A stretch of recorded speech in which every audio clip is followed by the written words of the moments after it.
ರಾಷ್ಟ್ರೀಯ ಹೆದ್ದಾರಿ ಪಕ್ಕದಲ್ಲಿರುವಂತಹ ಡಾಬಾ ಬಳಿಯಲ್ಲಿ ಅಕ್ರಮವಾಗಿ ಸ್ಪಿರಿಟ್ ಕ್ಯಾನ್ಗಳ ಒಂದು ಸಾಗಾಟವನ್ನು ಮಾಡ್ತಾ ಇದ್ರು. ಅದರ ಒಂದು ಖಚಿತ ಮಾಹಿತಿಯನ್ನು ಪಡೆದುಕೊಂಡಂತಹ ಪೊಲೀಸರು ಅವರ ಒಂದು ಕಾರ್ಯಾಚರಣೆ ಮೇರೆಗೆ ಧಾರವಾಡದ ಗರಗ ಠಾಣೆಯ ಪೊಲೀಸರು ಏನು ಮಾಡಿದ್ದಾರೆ, ಅವರನ್ನು ಬಂಧಿಸುವಲ್ಲಿ ಯಶಸ್ವಿಯಾಗಿದ್ದಾರೆ. ಗರಗ ಠಾಣೆಯ ಸಿಪಿಐ ಅವರ ಒಂದು ನೇತೃತ್ವದಲ್ಲಿ ಏನು ಮಾಡಿದ್ದಾರೆ ಅಂದರೆ, ಈ ತಂಡ ಅಂದಾಜು 34,44,000 ರೂಪಾಯಿ ಮೌಲ್ಯದ 444 ಕ್ಯಾನ್ಗಳ ಹಾಗೂ 2 ಲಾರಿಗಳನ್ನು ವಶಕ್ಕೆ ಪಡೆಯುವಲ್ಲಿ ಯಶಸ್ವಿಯಾಗಿದ್ದಾರೆ ಪೊಲೀಸರು. ಇದೇ ವಿಚಾರವಾಗಿ ಧಾರವಾಡ ಬೆಳಗಾವಿ ರಸ್ತೆಯ ಒಂದು ತೇಗೂರು ಗ್ರಾಮದ ಬಳಿಯ ಖಾಸಗಿ ಒಂದು ಹೋಟೆಲ್ನ ಬಳಿ ಗರಗ ಠಾಣೆಯ ಒಂದು ಪೊಲೀಸ್ ಕಾರ್ಯಾಚರಣೆ ಮಾಡಿದ್ರು. ಕೇರಳದ ಒಂದು ವ್ಯಾಲಿಪ್ಯಾಡ್ ಮೂಲಕ ಸಂಜೀವ ಒಂದು ಕೊಳ್ಳಲ್ಲಿ ಇನ್ನೋವೇರ್ ಒಂದು ಜಾಬ್ ಏನಿದೆ ಅವರು ಮಾಡ್ತಾ ಇರ್ತಾರೆ. ರಾಮಚಂದ್ರ ಪಿಚಾಕತ್ ಇಬ್ಬರನ್ನು ಕೂಡ ಪೊಲೀಸರು ಬಂಧಿಸಿದ್ದಾರೆ ಅಂತ ಹೇಳಲಾಗ್ತಾ ಇದೆ.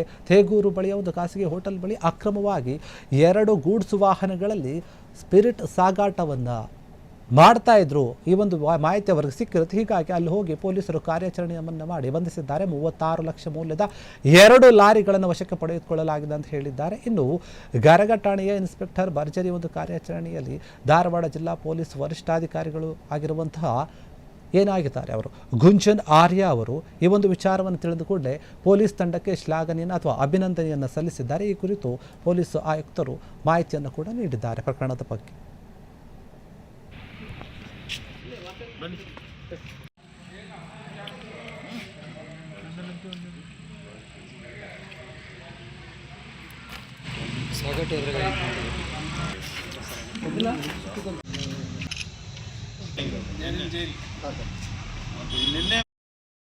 ನಮ್ಮ PSI ಸಿದ್ದರಾಮ ಭಾಳ ಯಶಸ್ವಿ ಆಪರೇಷನ್ ಮಾಡಿದ್ರು. ಇಲ್ಲಿ ನಮಗೆ 30,000 ಲೀಟರ್ 95% ಪ್ಯೂರಿಟಿ ಆಲ್ಕೋಹಾಲ್ ಸಿಕ್ಕಿತ್ತು. ಅದಾದಮೇಲೆ ನಾವೇ ಎಲ್ಲ ಅಧಿಕಾರಿಗಳು ಕೂತ್ಕೊಂಡು ಚರ್ಚೆ ಮಾಡಿದ್ವಿ.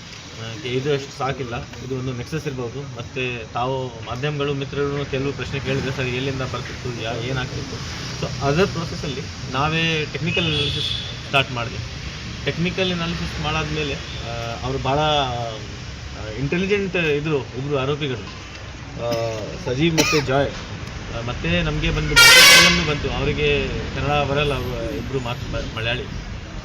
ಬಟ್ ನಮ್ಮ ಆಫೀಸರ್ಸ್ ಶಿವಾನಂದ್ ಮತ್ತು ನಮ್ಮ ವಿನೋದ್ ಇಬ್ಬರು ಒಂದು ಲೀಡರ್ಶಿಪ್ ರೋಲ್ ತಗೊಂಡಾದ್ಮೇಲೆ ನಮ್ಮ ಲೋಹಾರ್ ಇನ್ಸ್ಪೆಕ್ಟರ್ ಮತ್ತು ಸಿದ್ದರಾಮ್ ಸಬ್ ಇನ್ಸ್ಪೆಕ್ಟರ್ ಜೊತೆಗೆ ಒಂದು 2-3 ಟೀಮ್ ಮಾಡಿಸಿ ಅಲ್ಲಿ ಒಂದು ಟೆಕ್ನಿಕಲ್ ಅನಾಲಿಸಿಸ್ ಮಾಡಿದ್ವಿ. ಟೆಕ್ನಿಕಲ್ ಅನಾಲಿಸಿಸ್ ಮಾಡಾದ್ಮೇಲೆ ನಮಗೆ ಇನ್ನೂ ಲೀಡ್ ಸಿಗುತ್ತೆ. ಆ ಲೀಡ್ ಬೇಸಿಸ್ ಮೇರೆಗೆ ನಮಗೆ ರಿವಾರ್ಡ್ ರೂಲ್ಗೆ ಕಳಿಸ್ತಾ ಇದ್ದೀವಿ. ಮತ್ತು ಈಗ ನಮ್ಮ ಇನ್ಕ್ವೈರಿ ಇನ್ನೂ ಫರ್ದರ್ ಆಗ್ತಾ ಇದೆ. ಇನ್ನೂ ಎಲ್ಲಿಂದ ಈಗ ಎಲ್ಲಿಗೆ ಹೋಗ್ತಾ ಇದ್ದು ಅದು ನಮಗೆ ಗೊತ್ತಾಯಿತು, ಯಾಕಂದರೆ ಕೇರಳಕ್ಕೆ ಹೊಂಟಿದ್ರು. ಬಟ್ ಎಲ್ಲಿಂದ ಬರ್ತಾಯಿತ್ತು ಅದು ನಮಗೆ ಇನ್ನೂ ಇನ್ಕ್ವೈರಿ ಮಾಡಬೇಕು. ನಾವೇ ಇನ್ನು ಗಾಂಜಾದು ಮೂಲೆ ಅರೌಂಡ್ 13 ಲಕ್ಷ ಆಗುತ್ತೆ ಸುಮಾರು. ಸೊ 12,80,000 ಬೇರೆ ಬೇರೆ ವ್ಯಾಲ್ಯೂಷನ್ಸ್ ತೊಗೊಂಡ್ರೆ ನಮ್ಮ ವ್ಯಾಲ್ಯೂಷನ್ ಪ್ರಕಾರ 13 ಲಕ್ಷ ಗಾಂಜಾ ವ್ಯಾಲ್ಯೂಷನ್.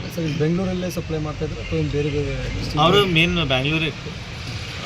ಬಟ್ ಯಾಕಂದರೆ ನಮ್ಮ ಆರೋಪಿ ಸ್ಟಾರ್ಟ್ ಆಗಿತ್ತು, ಅದೇ ಕಾರಣ ನಾವೇ ಅವರಿಗೆ ವಶಕ್ಕೆ ಕೊಟ್ಟಿದ್ದೀವಿ.